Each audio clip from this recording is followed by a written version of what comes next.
साथ बने हुए ये चुनाव जनता लड़ रही है रवि भाई। ठीक है, ठीक है, ठीक है, क्योंकि हम यूपी की सियासत की बात कर रहे हैं, 2024 लोकसभा चुनाव की बात कर रहे हैं। रविकांत जी, आपसे मैं जानना चाहूंगा, क्योंकि इस पूरे मुद्दे पे समाजवादी पार्टी का बयान सामने आ रहा है और बीजेपी की तरफ से भी रिएक्शन सामने आ रहे हैं। बीएसपी इस पूरी लड़ाई में कहां नजर आ रही है? विधानसभा चुनाव हुए थे, बीएसपी पूरी तरह से साइलेंट नजर आई थी। समझ ही नहीं आया था कि बीएसपी का स्टैंड क्या है, बीजेपी की तरफ है या फिर बीजेपी के विपक्ष की तरफ है। तो ये जो ऐलान हुए अमेठी को लेकर, इसका क्या रिएक्शन है बीएसपी का, और 2024 को लेकर बीएसपी की क्या रणनीति हो सकती है?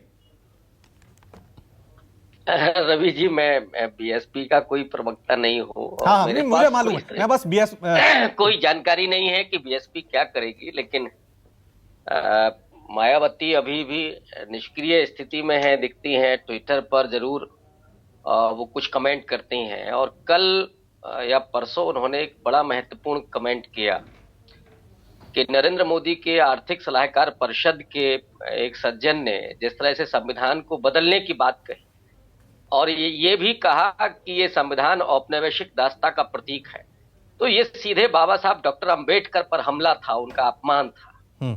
इसको दलित समाज और पिछड़ा समाज कभी बर्दाश्त नहीं करेगा, अल्पसंख्यक भी इसको बर्दाश्त नहीं करेगा। ये नरेंद्र मोदी ने लिखवाया था क्या? आरएसएस का इशारा था क्या? क्योंकि ये कोई पहली बार नहीं हो रहा है। आरएसएस के मुखपत्र ने 30 नवंबर 1949 को, यानी संविधान पारित होने के ठीक 3 दिन के बाद, इसी बात को रेखांकित किया था कि इस संविधान में कुछ भी भारतीय नहीं है क्योंकि इसमें मनु संहिता के विधान नहीं है। तो भारतीय जनता पार्टी क्या मनुस्मृति को लागू करना चाहती है?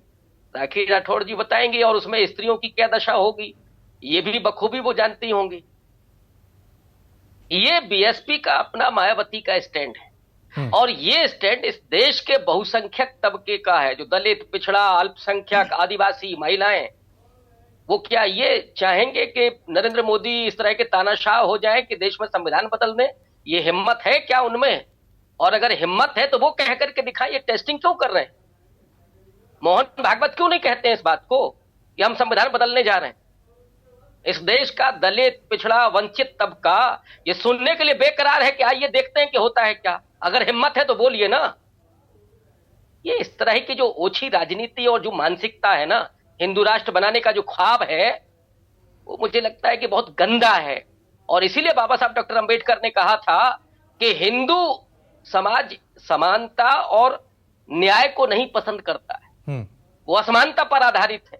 इसमें सवर्णवाद चलता है, सवर्णों का वर्चस्व चलता है, इसलिए हिंदू कभी राष्ट्र नहीं बन सकता। नहीं, ठीक है, और अगर हिंदू राष्ट्र बनता है तो इस देश के दलितों और वंचितों के लिए सबसे बड़ी आप कह रहे हैं, आप सुन लीजिए, प्लीज सुन लीजिए। नहीं, चलिए कंप्लीट करिए। इस तरह के डिबेट में बुलाया मत करिए। ठीक है, कंप्लीट करिए जल्दी से। बीएसपी के प्रवक्ता की तरह आप मुझसे सवाल पूछ रहे हैं। मैं बीएसपी का प्रवक्ता नहीं हूं। नहीं, मैंने पॉलिटिकल एनालिस्ट बीएसपी का रुख जानने के लिए आपसे पूछा है।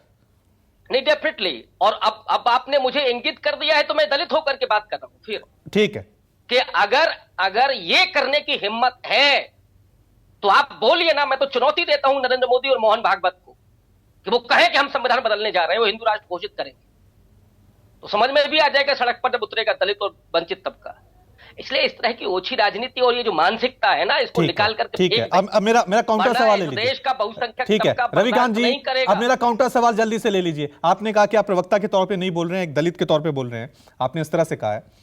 तो ये बताइए कि इस बार जो दलित वोट है वो किसकी तरफ जाएगा? अखिलेश उधर से दावा कर रहे हैं कि भाई हम छोटी जाति, वो लगातार कह रहे हैं कि जो मायावती का वोट बैंक था वो हमारी तरफ आ जाए। बीजेपी की तरफ से हमेशा बयान दिए जाते हैं छोटी जातियों का ये शोषण हो रहा है, वो हो रहा है। तो ये वोट बैंक कहां जाएगा जब मायावती निष्क्रिय नजर आ रही है, एक्टिव नजर नहीं आ रही है? तो यूपी की सियासत में जब 2024 में लोकसभा चुनाव होंगे तो ये जो वोट बैंक है दलित, छोटी जातियों का, ये किस तरफ जाने वाला है?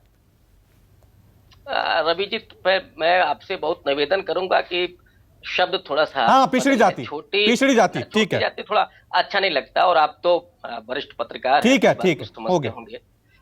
दूसरा ये कि जो दलित है वो डेफिनेटली मायावती की इस कार्यशैली से निराश है, क्योंकि चाहे हाथरस में केस हुआ हो इसी भाजपा गवर्नमेंट में, या पूरे देश में रोहित वेमुला से लेकर के और ऊना कांड तक इसी मोदी जी के सियासत का ही वो पूरा हिस्सा है।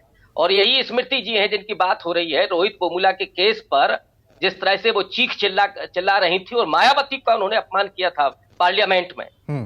तो क्या इस देश का और इस प्रदेश का दलित उनको बर्दाश्त कर लेगा?